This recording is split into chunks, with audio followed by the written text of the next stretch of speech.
जय हिंद साथियों, मेरा नाम है रवि। आपका हमारे YouTube चैनल साइंस क्वाइज एकेडमी पर तहे दिल से स्वागत है। दोस्तों, अगर आपका सपना है अपने माँ बाप के सपनों को साकार करना, तो दोस्तों जुड़े रहिए हमारे साथ। और दोस्तों, अगर आप हमारे चैनल पर नए आए हो, चैनल को प्लीज़ सब्सक्राइब कर लो यार, आपका ही छोटा भाई हो। चलिए दोस्तों, वीडियो स्टार्ट करते हैं। पहला क्वेश्चन, उपास्थि में कौन सी कोशिका पाई जाती है?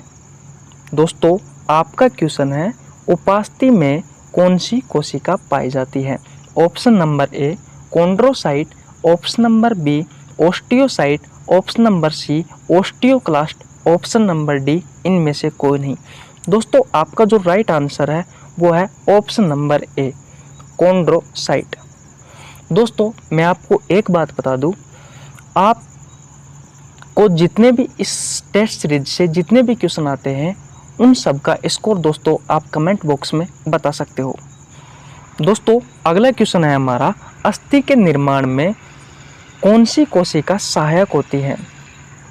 दोस्तों, यहाँ पर टाइपिंग में थोड़ी सी मिस्टेक है, अस्थि लिखा हुआ है दोस्तों, इसको आप सही कर सकते हो। यहाँ पर है अस्थि। अस्थि के निर्माण में कौन सी कोशिका सहायक होती है? ओस्टियोसाइट, ओस्टियोक्लास्ट, दोनों, इनमें से कोई नहीं। दोस्तों, आपका जो राइट आंसर है वो है ओस्टियोसाइट, ऑप्शन नंबर ए। दोस्तों, ओस्टियोसाइट जो कोशिका होती है ये अस्थि के निर्माण में सहायक होती है, हड्डी के निर्माण में सहायक होती है। चलते हैं दोस्तों अगले क्वेश्चन की ओर। क्वेश्चन नंबर 3, अस्थि में कौन सी प्रोटीन पाई जाती है? ऑप्शन नंबर ए है ओस्टियोसाइट, ऑप्शन नंबर बी है ओस्टियोक्लास्ट, ऑप्शन नंबर सी है दोनों, ऑप्शन नंबर डी है इनमें से कोई नहीं। दोस्तों, आपको ध्यान रखना है, अस्थि में जो प्रोटीन पाई जाती है दोस्तों वो पाई जाती है ओस्टियोसाइट प्रोटीन भी पाई जाती है, और दोस्तों ओस्टियोसाइट प्रोटीन भी पाई जाती है दोस्तों, और ओस्टियोक्लास्ट प्रोटीन भी पाई जाती है। अर्थात दोस्तों हमारा इस क्वेश्चन का जो आंसर होगा वो होगा दोनों। अब चलते हैं दोस्तों अगले क्वेश्चन की ओर। क्वेश्चन नंबर 4 है दोस्तों, हड्डियों की मरम्मत में कौन सी कोशिका सहायक होती है? क्वेश्चन नंबर 4 है दोस्तों हमारा, हड्डियों की मरम्मत में कौन सी कोशिका सहायक होती है? Option number A osteocyte, option number B osteoclast, option number C दोनों, ऑप्शन नंबर डी इनमें से कोई नहीं। दोस्तों, मैं आपको बता दूं, हड्डियों की मरम्मत के लिए दोस्तों जो कोशिका सहायक होती है वो होती है दोस्तों ओस्टियोक्लास्ट। ओस्टियोक्लास्ट वह कोशिका है दोस्तों जो हमारी हड्डियों की मरम्मत में सहायक होती है। चलते हैं दोस्तों अगले क्वेश्चन की ओर। क्वेश्चन नंबर 5 है दोस्तों, अस्थि हमारे शरीर की सबसे स्पेस उत्तक है। दोस्तों, यहाँ पर ये टाइपिंग में मिस्टेक है दोस्तों, अस्थि की जगह पे दोस्तों यह है अस्थि यानी कि हड्डियाँ। तो हड्डी हमारे शरीर की सबसे स्पेस है उत्तक है। ऑप्शन नंबर ए कठोर है, ऑप्शन नंबर बी है लचीली, ऑप्शन नंबर सी है अधिक कठोर, ऑप्शन नंबर डी है अधिक लचीली। तो दोस्तों आपको ध्यान रखना है, जो हमारी अस्थि होती है, जो हड्डियाँ होती है, ये हमारे शरीर की सबसे कठोर उत्तक है। दोस्तों, क्या है हमारे शरीर की सबसे कठोर उत्तक है। अब चलते हैं दोस्तों अगले क्वेश्चन की ओर। क्वेश्चन नंबर 6 है दोस्तों, उत्तक क्या है? ऑप्शन नंबर ए है दोस्तों कोशिकाओं का समूह है, ऑप्शन नंबर बी है अंगों का समूह है, ऑप्शन नंबर सी है प्रोटीन का समूह है, ऑप्शन नंबर डी है इनमें से कोई नहीं। तो दोस्तों आपको ध्यान रखना है, जो उत्तक होते हैं हमारे, ये उत्तक कोशिकाओं का समूह होता है। क्या होता है दोस्तों? कोशिकाओं का समूह होता है। चलिए दोस्तों अगले क्वेश्चन की ओर। क्वेश्चन नंबर 7 है दोस्तों हमारा, उपास्थि में कौन सी प्रोटीन पाई जाती है? Option number A chondrin protein, option number B ossein protein, option number C creatine protein, option number D इनमें से कोई नहीं। दोस्तों आपको ध्यान रखना है, जो हमारी उपास्थि होती है, इस उपास्थि में कॉन्ड्रिन प्रोटीन पाई जाती है। दोस्तों कौन सी प्रोटीन पाई जाती है? कॉन्ड्रिन प्रोटीन पाई जाती है। अब चलते हैं दोस्तों अगले क्वेश्चन की ओर। दोस्तों अगले क्वेश्चन से पहले मैं आपको एक जानकारी बता दूं दोस्तों, ये जो टेस्ट सीरीज है सभी एग्जामों के लिए इम्पोर्टेंट है। कोई सी भी वनडे कॉम्पिटिटिव एग्जाम है दोस्तों, चाहे वो आरआरबी की हो, चाहे वो एसएससी की हो, चाहे पटवार, राजस्थान पुलिस दोस्तों या दिल्ली पुलिस, एसआई की दोस्तों कोई सी भी एग्जाम हो, यूपीएससी तक की एग्जामों के लिए दोस्तों ये बहुत इंपॉर्टेंट होने वाली है। चलिए दोस्तों अब चलते हैं अगले क्वेश्चन की ओर। क्वेश्चन नंबर 8 है दोस्तों, अस्थि में कौन सी प्रोटीन पाई जाती है? ऑप्शन नंबर ए है chondrin protein, option number B है ओसिन प्रोटीन, ऑप्शन नंबर सी है creatine protein, option number D है इनमें से कोई नहीं। तो दोस्तों जो अस्थि होती है, इस अस्थि में जो प्रोटीन पाई जाती है दोस्तों वो पाई जाती है ओसिन प्रोटीन। दोस्तों डायरेक्ट एग्जाम में पूछा जाता है कि हमारी अस्थि में कौन सी प्रोटीन पाई जाती है दोस्तों, तो ओसिन प्रोटीन पाई जाती है। अब चलते हैं दोस्तों अगले क्वेश्चन की ओर। अगला क्वेश्चन है दोस्तों क्वेश्चन नंबर 9, पशुओं के सींग व खुर में किस प्रोटीन के बने होते हैं? दोस्तों जो पशुओं के जो सींग व खुर होते हैं वह किस प्रोटीन के बने होते हैं? ऑप्शन नंबर ए है कॉन्ड्रिन प्रोटीन के, ऑप्शन नंबर बी है ओसिन प्रोटीन के, ऑप्शन नंबर सी है क्रिएटिन प्रोटीन के, ऑप्शन नंबर डी है इनमें से कोई नहीं।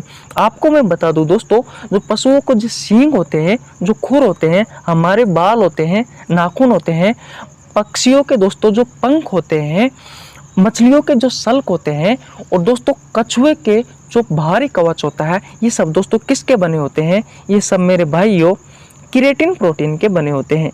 किसके बने होते हैं दोस्तों? क्रिएटिन प्रोटीन के बने होते हैं। और दोस्तों यह सब किस में आते हैं? दोस्तों ये सब आते हैं बाह्य कंकाल में। किस में आते हैं मेरे भाइयों? ये सब बाह्य कंकाल में आते हैं। ठीक है, अब चलते हैं दोस्तों अगले क्वेश्चन की ओर। क्वेश्चन नंबर 10, कौन पेशी को अस्थि से जोड़ने में सहायक होता है? ऑप्शन नंबर ए कंडरा, ऑप्शन नंबर बी तंतु, ऑप्शन नंबर सी पेशी, ऑप्शन नंबर डी इनमें से कोई नहीं। दोस्तों मैं आपको बता दूं, पेशी को अस्थि से जोड़ने में जो सहायक होता है वो होता है कंडरा। कौन होता है दोस्तों? कंडरा होता है। और इस कंडरा को दोस्तों इंग्लिश में कहा जाता है टंडन। क्या कहा जाता है दोस्तों? टंडन कहा जाता है। अब चलते हैं दोस्तों अगले क्वेश्चन की ओर। अगला क्वेश्चन है दोस्तों हमारा, दो अस्थियों को जोड़ने का कार्य करता है। ऑप्शन नंबर ए है कंडरा, ऑप्शन नंबर बी है तंतु, ऑप्शन नंबर सी है पेशी, ऑप्शन नंबर डी है इनमें से कोई नहीं। दोस्तों इसका जो राइट आंसर है वो है तंतु। क्या है दोस्तों? तंतु। इस तंतु को दोस्तों और अलग अलग नामों से जाना जाता है, जैसा कि स्नायु।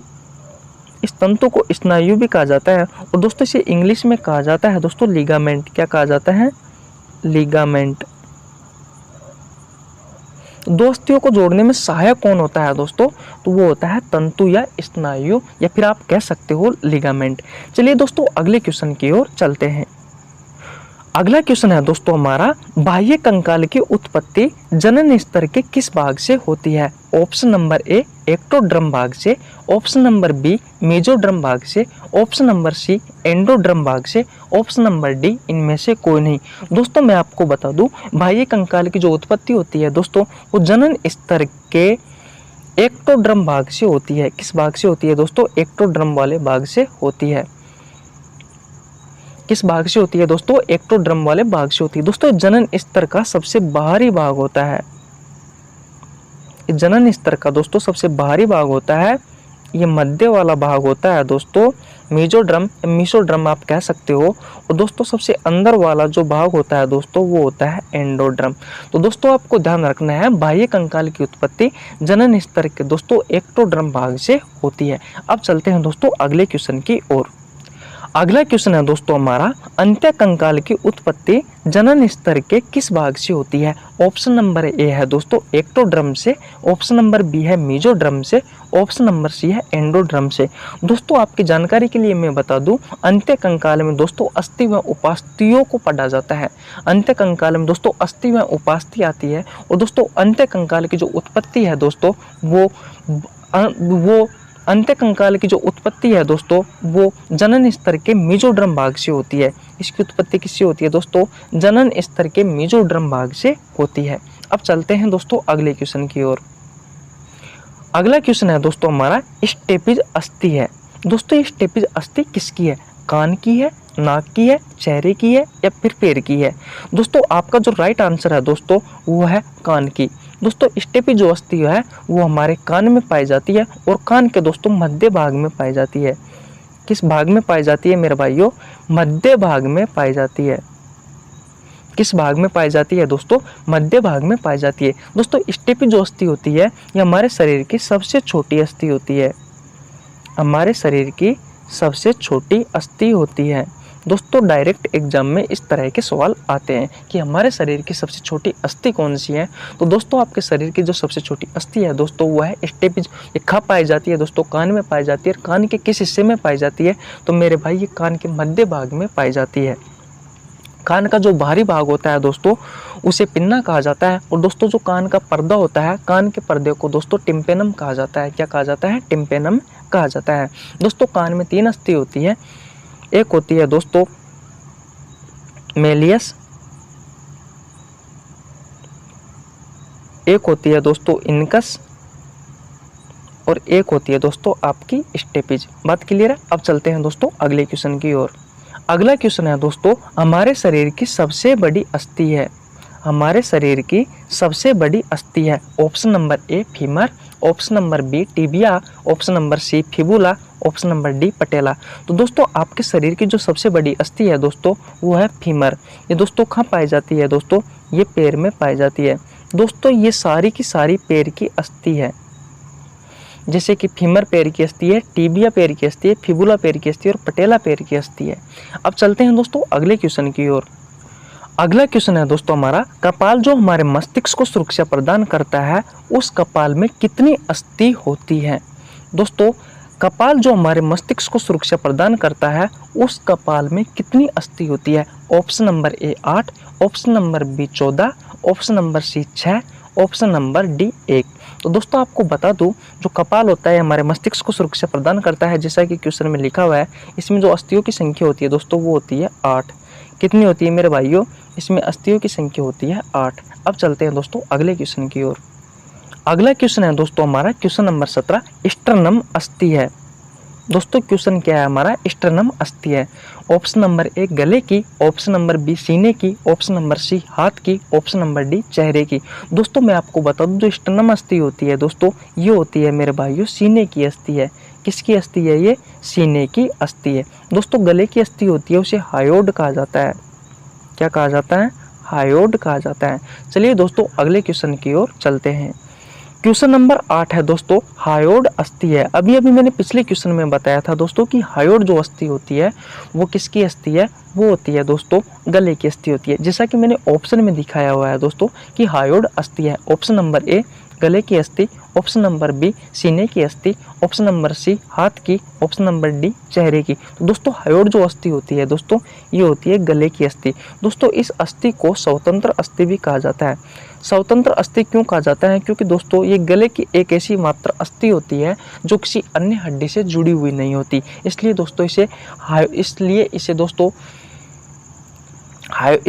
इसे स्वतंत्र अस्थि कहा जाता है। दोस्तों फांसी के समय जो क्षतिग्रस्त जो हड्डी होती है दोस्तों वो हायोड होती है। अब चलते हैं दोस्तों अगले क्वेश्चन की ओर। अगला क्वेश्चन है दोस्तों हमारा क्वेश्चन नंबर 19। क्वेश्चन है दोस्तों स्पेनोइड अस्थि है। दोस्तों जो स्पेनोइड अस्थि है वो किस अस्थि का भाग है? गले की अस्थि है, option number A, option number B है सीने की अस्थि है, ऑप्शन नंबर सी है कपाल की अस्थि है, ऑप्शन नंबर डी है चेहरे की अस्थि है। तो दोस्तों आपको ध्यान होगा ये मैंने पिछली क्लास है दोस्तों पिछली क्लास में भी आपको बताया था कि जो स्पेनोइड है दोस्तों ये स्पेनोइड कपाल की अस्थि है। और दोस्तों इस कपाल की अस्थि को जो ये स्पेनोइड अस्थि है इस अस्थि को दोस्तों क्या कहा जाता है? इसे कपाल का पत्थर भी कहा जाता है। दोस्तों कपाल का पत्थर क्यों कहा जाता है? क्योंकि दोस्तों ये अन्य 7 अस्थियों से जुड़ी हुई रहती है। आपको पता है कपाल में टोटल 8 अस्थि होती है जो हमारे मस्तिष्क को सुरक्षा प्रदान करती है। और दोस्तों ये स्पेनोइड अन्य 7 अस्थियों से जुड़ी हुई होने के कारण दोस्तों इसे कपाल का पत्थर भी कहा जाता है। अब चलते हैं दोस्तों अगले क्वेश्चन की ओर। क्वेश्चन नंबर 20 है दोस्तों हेमर अस्थि किस अन्य अस्थि का नाम है? ऑप्शन नंबर ए है मेलियस का, ऑप्शन नंबर बी है इनकस का, ऑप्शन नंबर सी है स्टेपिज का, ऑप्शन नंबर डी है इनमें से कोई नहीं। आपको मैं बता दूं दोस्तों जो मेलियस जो अस्थि है इस अस्थि का दोस्तों अन्य नाम क्या है? हेमर अस्थि है। दोस्तों इसे हेमर अस्थि क्यों कहा जाता है? क्योंकि दोस्तों इसका जो आकार होता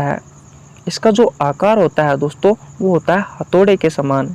आपने हथौड़ा देखा होगा, इस हथौड़े के समान दोस्तों इस हेमर अस्थि का आकार होता है। इसलिए दोस्तों इस मेलियस अस्थि को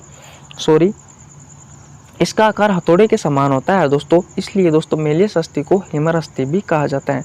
धन्यवाद दोस्तों। अगर दोस्तों पिछली वीडियो देखनी है कंकाल तंत्र से संबंधित दोस्तों 5 क्वेश्चन है, 5 क्वेश्चन के अंदर लगभग दोस्तों मैंने 50 क्वेश्चन के बारे में चर्चा की है। अगर आपको दोस्तों पिछली वीडियो देखनी है तो डिस्क्रिप्शन में आपको लिंक मिल जाएगा। अगर दोस्तों हमारे चैनल पर नए आए हो तो चैनल को सब्सक्राइब करो, वीडियो को लाइक करो और शेयर करो। जय हिंद साथियों।